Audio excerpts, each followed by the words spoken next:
राजा के वापस आने से पहले ही उसे अपनी बेटी का विवाह इस लड़के से करना था। रानी ने लड़के को अपने पास बुलाया। उसका भोला भाला और सुंदर चेहरा देखकर रानी को वह लड़का बहुत पसंद आया और उसने अगले ही दिन अपनी बेटी का विवाह उससे कर दिया।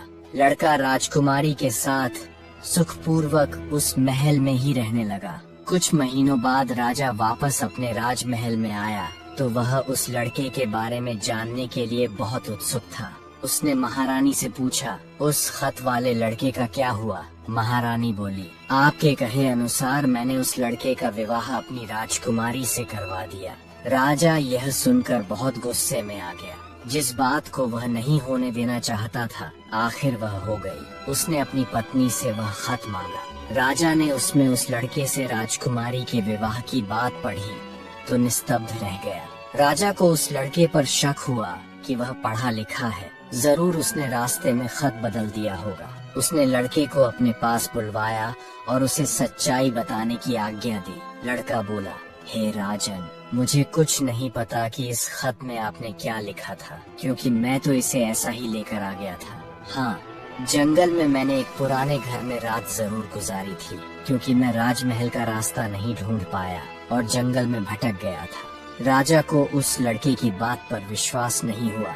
वैसे भी राजा को उस लड़के से बहुत नफरत थी। वह नहीं चाहता था कि उसकी बेटी से शादी करने के बाद वह इस राज्य का राजा बने। वह लड़के से बोला, मेरी गैर हाजिरी में रानी ने मेरी बेटी की शादी तुझ कंगाल से कर दी है, पर मैं इस शादी को तब तक अपनी सहमति नहीं दूंगा जब तक तू मुझे शैतान के 3 सोने के बाल नहीं ला कर देगा। जब तू वो 3 सोने के बाल मुझे देगा, तभी सही मायनों में उसका पति बन पाएगा। राजा ने यह असंभव शर्त इसलिए रखी थी ताकि वह लड़का सोने के 3 बालों की तलाश में कहीं मर खप जाए। लड़के को पता था, अगर वह राजा की बात नहीं मानेगा तो राजा उसे मरवा देगा। इसलिए उसने सोचा कि क्यों न कोशिश की जाए, शायद वह सोने के 3 बाल लाने में सफल हो जाए। अगले दिन वह सुबह बहुत जल्दी उठकर सोने के बाल ढूंढने के लिए निकल पड़ा। चलते चलते वह एक बड़े शहर में पहुंचा।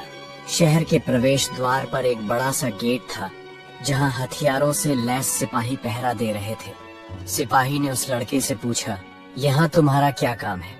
क्या तुम कुछ समझते और जानते भी हो?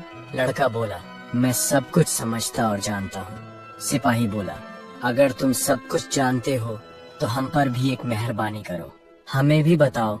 To be continue. अगला पार्ट जल्दी ही आएगा।